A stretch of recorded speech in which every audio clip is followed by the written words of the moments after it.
They invited me to, well, actually, President NAACP to speak, and he could not be here today, so he asked me to pinch hit for him. And I just want to say that to ask a Baptist preacher to pinch hit for an NAACP president and give him 5 minutes to speak, that's going to be a miracle in and of itself.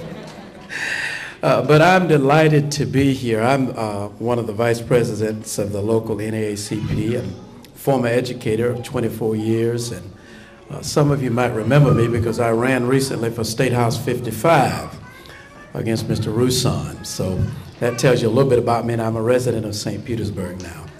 And I'm delighted to be here.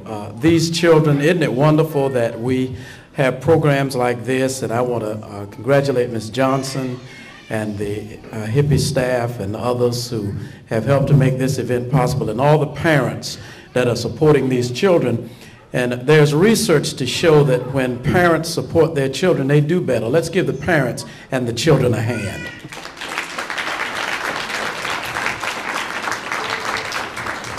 Children learn what they live, and they emulate what they see. If children learn through their parents, how to be loving and supportive and nurturing, that is what they take into adulthood. If their parents have prejudices and they're biased and mean-spirited, that is what children learn. They emulate what they see. There is a wise saying that young people really don't care what you know until they know that you care. I think that can be applied to the home.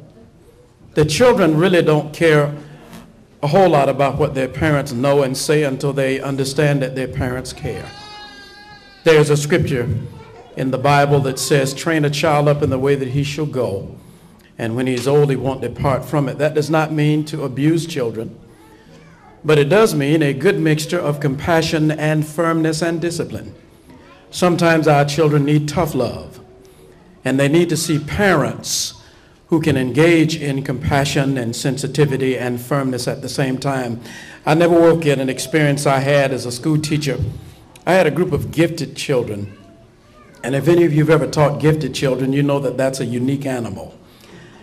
But I remember teaching this group of young people, and I felt that since they were so gifted, I could give them a lot of independent activity and a lot of autonomy. And finally, one day, a group of them came to me and said, Mr. McKenzie, we understand what you're trying to do, but you're the teacher. We need you to discipline and guide us. We need your firm discipline and guiding hand. We know that you love us and you believe in us, but we need you to lay down the law and set some boundaries for us. Parents must set boundaries for their children.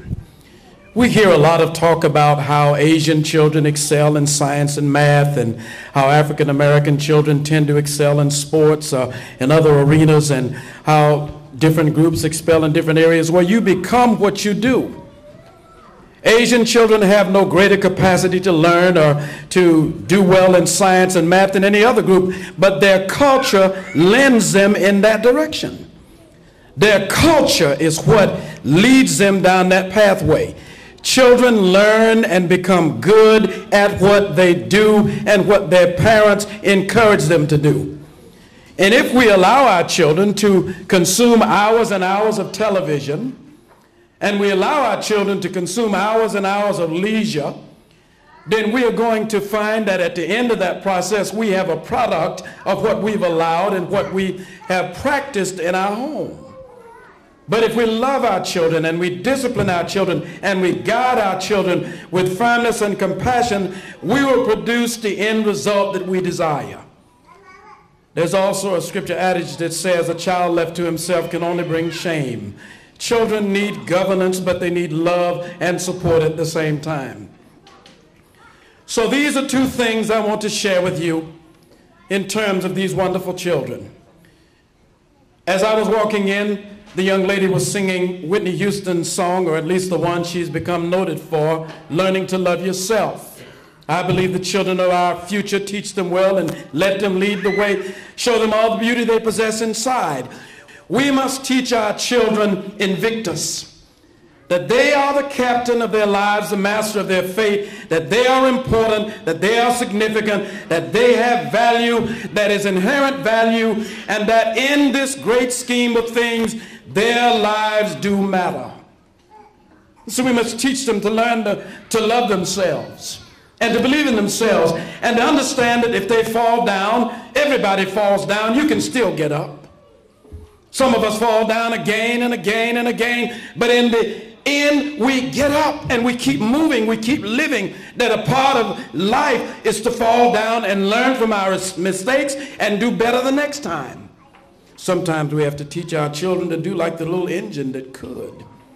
Yes, I can. Yes, I can. Yes, I can. Yes, I can. Yes, I can. Yes, I can. And teach them like Sammy Davis Jr. said, in spite of the fact that I was born in this situation, that situation was not born in me. So in spite of my limitations and in spite of my environment, in spite of all the things that work against me, yes, I can be a thing of beauty. Yes, I can achieve greatness. Yes, I can be special and significant. Yes, I can. So we teach our children to love themselves. And then finally, we must teach our children to love their neighbors. For 24 years of education, one of the most tragic things I discovered is that there are so many children who grow up thinking that the world revolves around them. It is all right to teach our children that they're important, that they matter, that they're significant. But on the other hand, we must also teach them that they are a part of a larger community.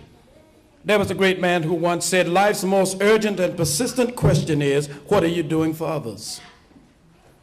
And so in all of their getting excellence, in all of their learning to love themselves, they must also learn that they don't live on an island, that they are not by themselves, but that at the end of life's experience, what we have contributed to make life better is what matters the most. There is a poem that some of you might know.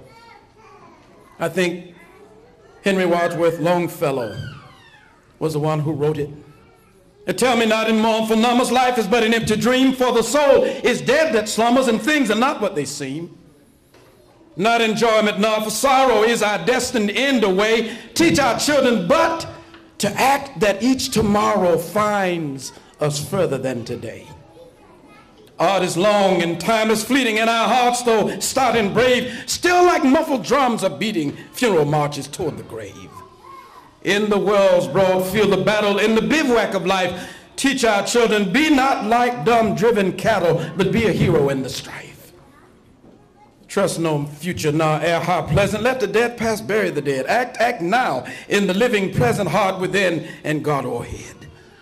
And then we can teach them lives of great men and women. All remind us we can make our lives sublime, and departing, leave behind us footprints in the sands of time. Yes, we must teach them to be excellent, to endeavor, to do their best, to go out and sweep streets if that falls their lot, like Beethoven composed music and Michelangelo carved marble and Shakespeare wrote poetry and Raphael painted pictures. To teach them that if you can't be a pine on the top of the hill, be a scrub in the valley, but be the best little scrub on the side of the reel. Be a bush if you can't be a tree.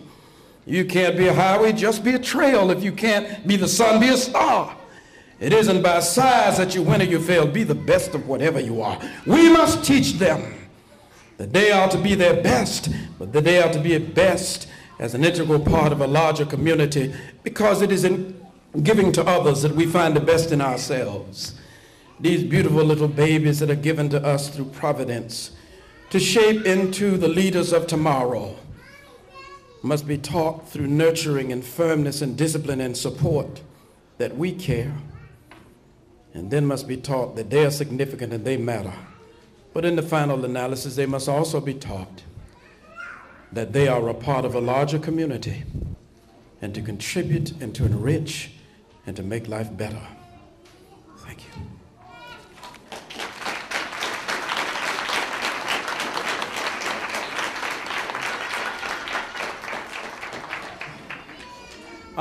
I've not heard Reverend McKenzie before, but I'm about ready to go to my car and get to some place and do some wonderful things. That's an inspirational message. Another hand for him, please.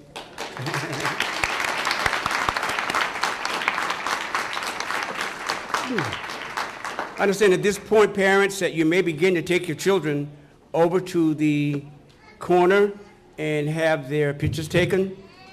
The next thing on the program will be